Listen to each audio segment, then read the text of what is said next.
Muslim, but Muslim can become a Christian. Christian, you've got these two little things operating at the same time. So my dad, when he was raising people, which is illegal, and he grew up Coptic Christian as well, and then became Protestant. So again, what led him to become? I think in the 80s and 90s, the same charismatic wave that was going across the West, it was going across Egypt. So a lot of Orthodox people became charismatic. Okay, so not Protestant, they were all charismatic. Very tiny movement, but the Holy Spirit was moving in. So my dad, well, so 10% of Egyptians. So here, let's get into this as well. There was a slight movement, and he's correct, and I kind of like what he said there about Egypt and Muhammad being a false prophet and all that. But there was a slight movement of Protestantism in Egypt, but really, he says a lot of Orthodox converted.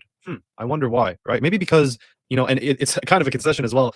The Protestants only focused on the Orthodox. So he also implies that the Holy Spirit was moving. So is this sort of an implication that, okay, the Holy Spirit is only with the Protestants, or another vague idea that everyone has the Holy Spirit, and that leads to a whole bunch of other problems. But let's focus here on the first claim.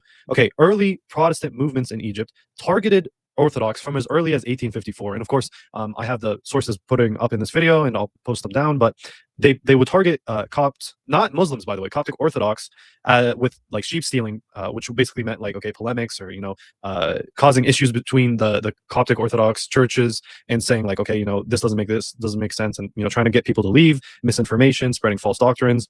There's actually it's contested, but there's a case of early Protestants actually burning down Coptic Orthodox Church for its use of icons during the time of Pope Demetrius. But what's funny is when this aggression failed, it's recorded that they tried subtler methods. So, for example, they would start to make churches near Coptic Orthodox churches, hold events on the same night as the Coptic Orthodox, and try to say like, okay, you don't have to go to this one Vespers, you don't have to go to this one midnight praises, just come, and slowly draw them away, and even claim to be Orthodox so that people get confused and people go to their churches unknowingly, right? So again, this isn't just recorded in Egypt, funnily enough. Among the Syriac Orthodox, they would evangelize, again, specifically only to the Syriac Orthodox. Indian so-called Orthodox Protestants created a similar knockoff liturgy that was more easily translated and widespread because they had this reach and access, but with parts of the faith left out to trick attendants into basically confessing what they believe. For example, they would leave out veneration of saints, exaltations of Mary.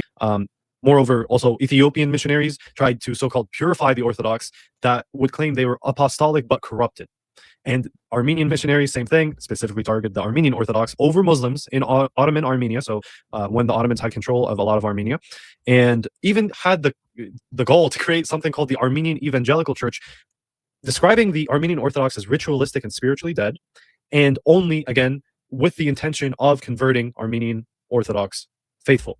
This is all documented by historians. I'm not just making this up, and again, I'll post it. But historians say that most Protestants, when they come in, they talk about how they're appearing to be reforming, but rather they're subverting those who already believe in the faith and already are complete Orthodox Christians, to the point where sometimes missionaries themselves would keep a tally, a scorecard of how they would convert the Orthodox to Protestant, which is